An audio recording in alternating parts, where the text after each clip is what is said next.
बिस्मिल्लाहिर्रहमानिर्रहीम। अस्सलामु अलैकुम वरहमतुल्लाहि वबरकातुहू। पीस पार्टी के सदर वो इस विधानसभा के प्रत्याशी मोहतरम जनाब डॉक्टर साहब, मेरे बड़े भाई,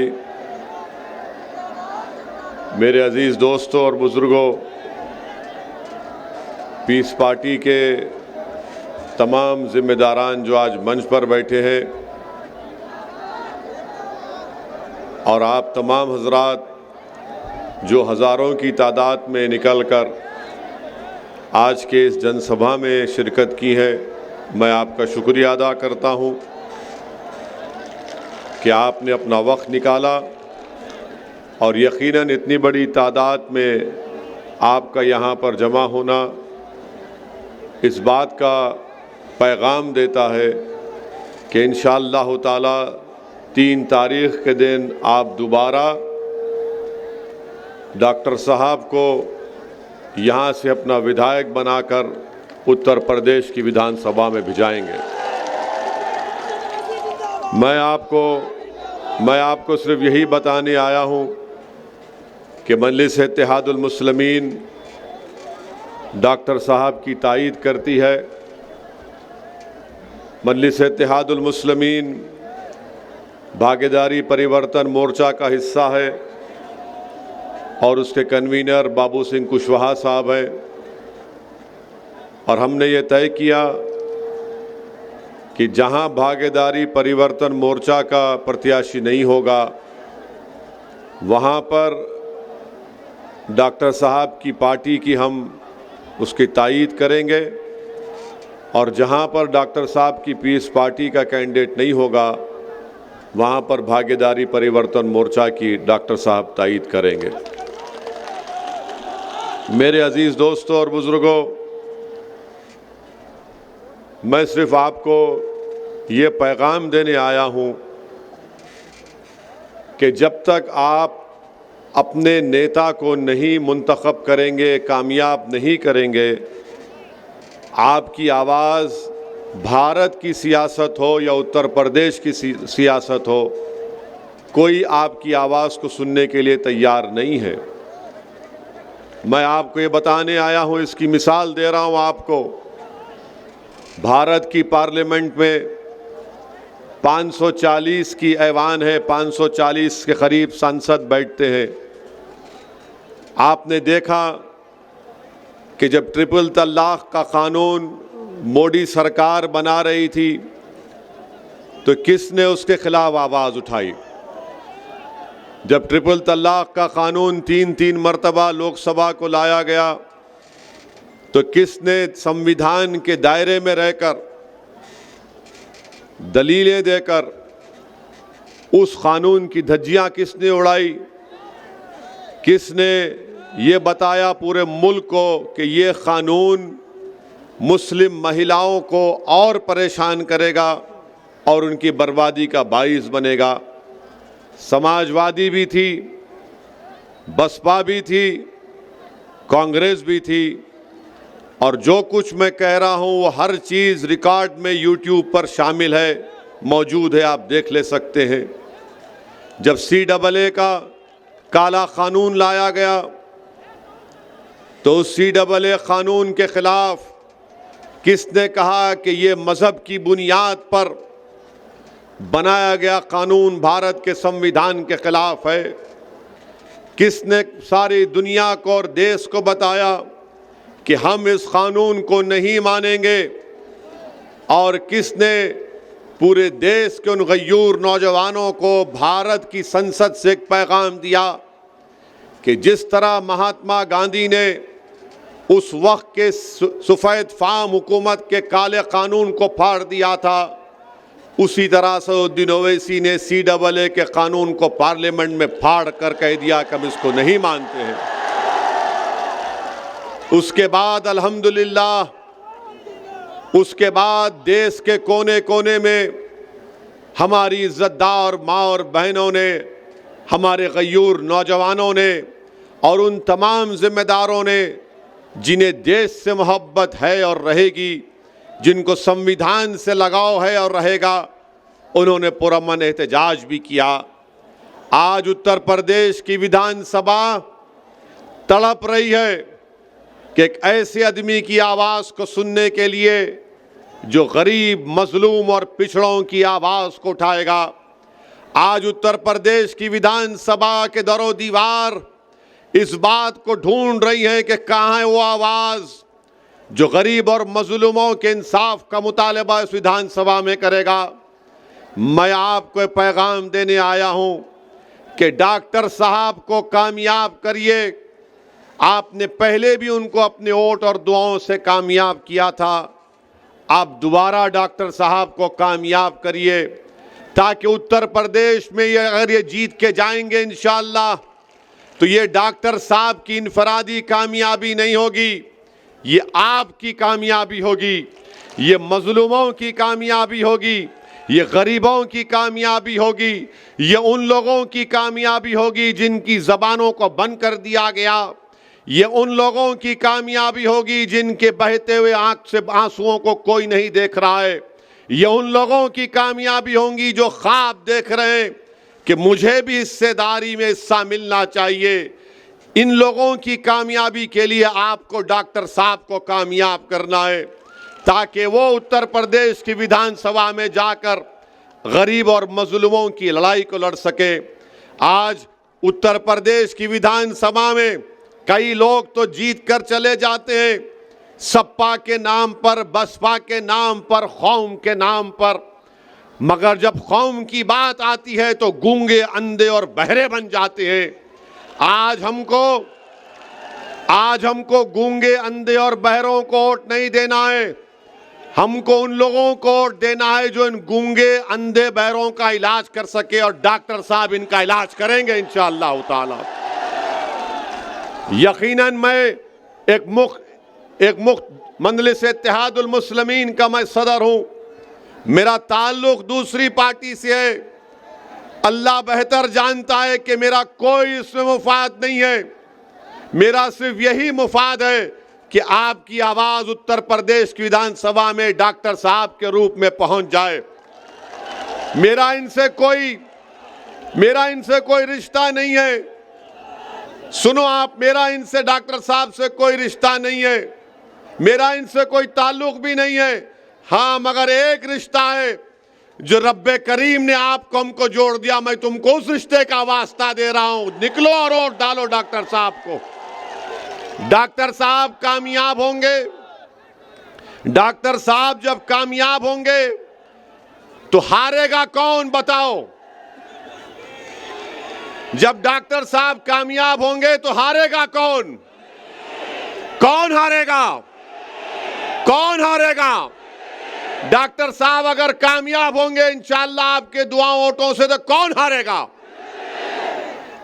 ना सिर्फ वो, बल्कि दौलत के गुरूर में जो शख्स डूबा हुआ है और ये समझ रहा है कि इन गरीबों के ईमान को और जमीर को दौलत की बुनियाद पर खरीद लूंगा, उसकी शिकस्त हो गई, उसकी हार होगी। और याद रखो, अगर कोई दौलत की ताकत पर ये कह रहा है कि मैं किसी का ईमान खरीद लूंगा, मैं किसी का ज़मीर खरीद लूंगा, अरे तुम हमारी तारीख को नहीं जानते, तुम हमारी तारीख को नहीं जानते। हाँ, जो अबू जहल और अबू लहब और यजीद का साथी होगा वो दौलत पर अपना ईमान और अपना ज़मीर बेचेगा। जो हुसैनियत का परचम उठाए हुआ है वो दौलत और ताकत के आगे सर नहीं झुकाएगा, ना कभी झुका सकता है। दौलत को हराना है और अजमत को जिताना है, दौलत को हराना है और अपनी आवाज को जिताना है। आज लोग दौलत के सहारे चुनाव जीतना चाहते हैं, तो मैं उनसे कहना चाह रहा हूं कि तुम हमारी तारीख को भूल गए, तुम ताइफ और मक्का की तारीख को भूल गए। अरे हम उनके नाम लेवा हैं जिन्होंने कहा था कि एक हाथ में चांद और सूरज को भी दे दो तब भी हम राय हक से मुंह मोड़ने वाले नहीं हैं। ये हक की लड़ाई है, याद रखो, डॉक्टर अय्यूब की लड़ाई और ओवैसी यहां पर आया है तो हक को कामयाब करने के लिए आया है, हक को गालिब करने के लिए आया है और बातिल ताकतों को शिकस्त दिलवाने के लिए आया है। तो आप दौलत को कामयाब करेंगे या अपनी आवाज को कामयाब करेंगे? आप दौलत को कामयाब करेंगे या अपनी इज्जत को कामयाब करेंगे? आप दौलत को कामयाब करेंगे या जमीर की बुनियाद पर डॉक्टर साहब को वोट देंगे? किसकी बुनियाद पर वोट देंगे? ये लोग आज पैसों के थैलियां लेकर आ रहे हैं, 2 साल पहले नजर नहीं आए जब CAA-NPR का एहतजाज चल रहा था? अगर इतनी दौलत तुम्हारे पास है तो कहां की वो दौलत? तुमने कितने स्कूल, अस्पताल, तुमने कितने गांव में बिजली का इंतजाम किया? जो डॉक्टर साहब जब विधायक थे उन्होंने ये काम करवाया था। डॉक्टर साहब 2017 में नहीं जीते मगर वो हमेशा आपके दरमियान में रहे, वो हमेशा आपकी गम में, आपकी खुशी में शामिल रहे। मेरे अजीज दोस्तों और बुजुर्गों, एक पूरी मंसूबाबंद तरीके से साजिश की जा रही है कि जहां कहीं भी आवाज उठेगी सच्चाई की, मजलूमों के इंसाफ की, जालिमों को हराने की, तो तमाम दुश्मन एक होकर ये कोशिश कर रहे हैं कि हक की आवाज को दबा दो, क्योंकि इनको मालूम उत्तर प्रदेश की 400 की विधानसभा में अगर एक डॉक्टर अय्यूब पहुंच गया तो इन सब की नींदें हराम हो जाएगी। इसीलिए इनकी हराम की दौलत को इस्तेमाल किया जा रहा है ताकि आपकी आवाजों को दबा दिया जाए। अरे डॉक्टर अय्यूब की जिंदगी आपके सामने कोई अहमियत नहीं रखती। हम सब इस दुनिया में आए हैं तो जाएंगे, मगर याद रखो कौन तुम्हारे लिए लड़ेगा, कौन तुम्हारी नाइंसाफी के खिलाफ आवाज बुलंद करेगा, कौन तुम्हारी हक को जताने के लिए सारी दुनिया के सामने कहेगा उत्तर प्रदेश की विधानसभा में कि खलीलाबाद की जनता हो, पूर्वांचल की जनता हो, उत्तर प्रदेश की जनता हो, मैं इन पर जुल्म को बर्दाश्त नहीं करूंगा। बताओ कौन तुम्हारी आवाज उठाएगा? असदुद्दीन ओवैसी इसी बात को समझते हुए, महसूस करते हुए मैं आपके दरमियान में आया हूं और मैंने डॉक्टर साहब से कहा, डॉक्टर साहब अगर जिंदगी बाकी रही तो इंशाअल्लाह ताला 24 में भी हम सबकी नींद हराम करेंगे इंशाअल्लाह। तो जो दुश्मन दौलत लेकर आ रहा है प्यारे, थोड़ी बचा के रख, 24 में फिर आएंगे हम। कहीं ऐसा ना हो कि डॉक्टर की मोहब्बत में तू खुद, तेरी दौलत खत्म हो जाएगी, मगर 24 में हम आएंगे। मेरे पास भी कोई दौलत नहीं है, मेरे पास भी कुछ दौलत नहीं है। लोग बोलते हो इसी के पास क्या है? मेरे पास ईमान की दौलत है और वही मेरे लिए काफी है। मेरा ज़मीर जिंदा है, मेरा ज़मीर जिंदा है और इंशाअल्लाह जिंदा रहेगा। मुझ पर गोलियां इसलिए चलाई गई ताकि मेरी आवाज को खत्म कर दिया जाए, क्योंकि जब देख लिए कि ये ताकत से डरने वाला नहीं है, जब देख लिए कि इख्तिदार से डरने वाला नहीं है, जब देख लिए कि दौलत इसको खरीद नहीं पाएगी, तो उन्होंने सोचा कि चलो गोलियों से इसको खत्म कर देंगे। अरे तुम गोलियां जितने चलाना है चलाओ, मगर याद रखो ओवैसी इस दुनिया में उस वक्त तक रहेगा जब तक अल्लाह चाहेगा, मगर जब तक अल्लाह मुझे जिंदा रखेगा, मैं आपके दरमियान में खड़े होकर दोबारा अज़म कर रहा हूं, अहद कर रहा हूं कि जालिम गोलियां चलाएगा, कुछ भी करेगा, मगर मैं आपकी आवाज को उठाता रहूंगा, लड़ता रहूंगा। इसीलिए डॉक्टर साहब की कामयाबी में, डॉक्टर साहब की राह में, इनकी कामयाबी में कांटे बिछाए जा रहे हैं। डॉक्टर अय्यूब की कामयाबी में कांटे भिजाए जा रहे हैं। और याद रखो, मेरे सवाल का जवाब दो आप, अगर पैर में कीला चुभ जाता है या कांटा चुभ जाता है तो कौन निकालता है पैर से कांटे को? कौन निकालेगा? आपको निकालना पड़ेगा ना। अगर आपके हाथ में कांटा कीला चुभेगा तो आप क्या करेंगे? आप बोलेंगे इधरा जरा निकाल मेरा, नहीं बोलेंगे ना। डॉक्टर को बुलाना पड़ेगा ना इलाज के लिए। अगर आप ये समझेंगे नहीं वो बसपा है, वो सपा है, याद रखो ये आपने कहानी हमने बचपने में पढ़ी थी कि एक सांप के दो चेहरे होते, ये वही है ये लोग। एक था विधायक बीजेपी का, और आप जानते हैं कि शाही कला मदरसे के बारे में इन्होंने क्या किया था। बीजेपी में थे तो अखिलेश यादव ने कहा कि आजा मेरे पास एक वॉशिंग मशीन है, तुझे उसमें डालूंगा तो तू सेक्युलर हो जाएगा। वहां पर दौड़े और उनको टिकट दे दिया गया। बीजेपी ने किसी और को लाया है और बसपा ने किसी और को लाया है। याद रखो मेरी इस बात को, नुकसान हमको गैरों से ज्यादा अपनों से पहुंचा है। नुकसान हमको गैरों से ज्यादा अपनों से पहुंचा है।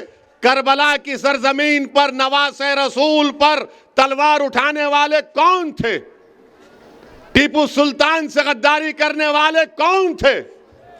आज फिर आ गए हैं कि डॉक्टर अय्यूब को रोका जाए।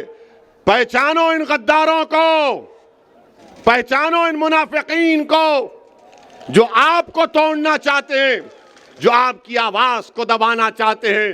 अगर डॉक्टर अय्यूब से किसी को शिकायत है, हो सकता है कि हक बजानिब हो। डॉक्टर अय्यूब से किसी को शिकायत है तो मैं आज हाथ जोड़कर भीख मांगता हूं, माफ कर दो डॉक्टर अय्यूब को, माफ कर दो। डॉक्टर अय्यूब की अहमियत नहीं है, हमारी जिंदगियों की अहमियत नहीं है, जनता की अहमियत है, आपकी आवाज की अहमियत है।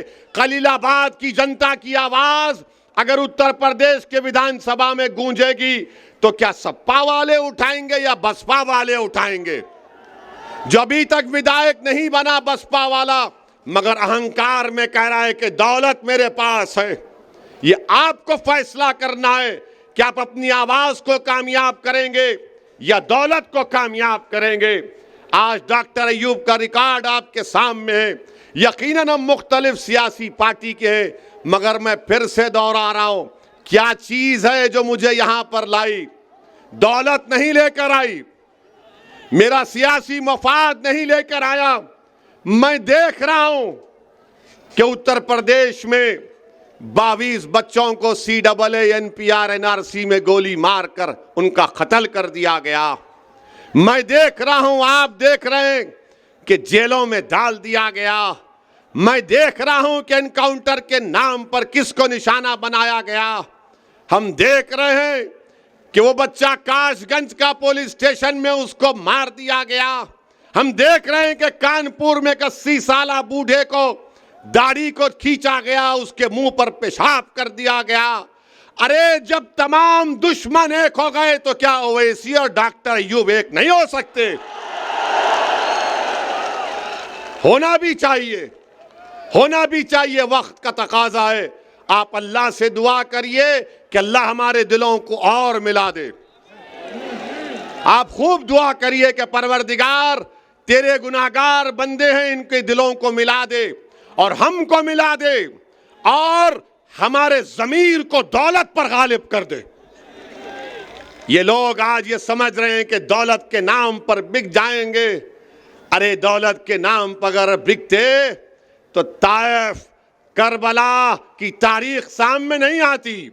इख्तिदार के सामने अगर झुक जाते तो फिर आज यहां तक नहीं पहुंचते। मेरे अजीज दोस्तों और बुजुर्गों, हिम्मत और हौसले को बुलंद रखिए। नामसाइब हालात जरूर हैं, मगर अपनी उम्मीद को बरकरार रखिए। याद रखिए, वही लोग कामयाब होते हैं, वही कौम कामयाब होती है जो तूफानों में चिराग जलाने का हुनर सीख जाती है। तो आपको इन बातिल ताकतों के तूफानों में चिराग को जलाना है। तो कोई दौलत के नाम पर आपको दबाना चाहता है, मैं आपसे अपील कर रहा हूं कि आपके एक चाहने वाले को पहचानिए, आपके हमदर्द को समझिए। डॉक्टर अय्यूब आपके हमदर्द हैं। एक सवाल का जवाब दो, अगर कल कोई दूसरी पार्टी का विधायक जीत गया और अगर डॉक्टर अय्यूब भी तुम्हारे सामने विधायक होंगे, तुम किसके पास जाकर कहोगे डॉक्टर मेरा काम करेगा नहीं करेगा? किसको बोल सकोगे? तुम बसपा के या बीजेपी के विधायक को बोल सकोगे? वहां पर हाथ जोड़कर जाना पड़ेगा, विधायक जी विधायक जी, डर डर कर जाना पड़ेगा, सांस लेने की इजाजत भी नहीं होगी। मगर डॉक्टर अय्यूब कामयाब होंगे तो दूर से कहेगा अस्सलाम वालेकुम, ये डॉक्टर साहब किधर, दिखाई नहीं दे रहे, आएंगे नहीं क्या गांव को? ये मिजाज पैदा करना पड़ेगा। यही मिजाज आपको कामयाब करेगा। पहचानो अपने दोस्त और दुश्मन को मेरे भाई। यही पैगाम देने आया हूं और इंशाअल्लाह ताला आता रहूंगा। क्या 3 तारीख के दिन आप गिलास के निशान पर बटन दबाएंगे? कितने लोग बटन दबाएंगे? हाथ उठाइए। कितने लोग दौलत को ठुकराएंगे?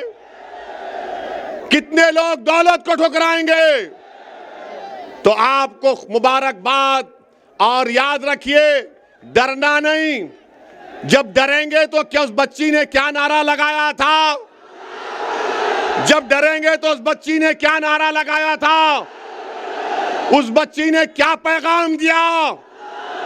एक बच्ची ने इख्तिदार के सामने कह दिया नहीं डरेंगे, नहीं खरीद सकते हमको, तो लगाओ नारा धूम के पुकार के।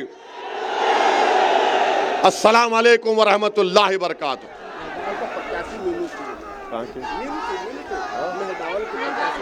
हमारे महदावल की प्रत्याशी हैं मोहतरमा, क्या नाम? मीनू।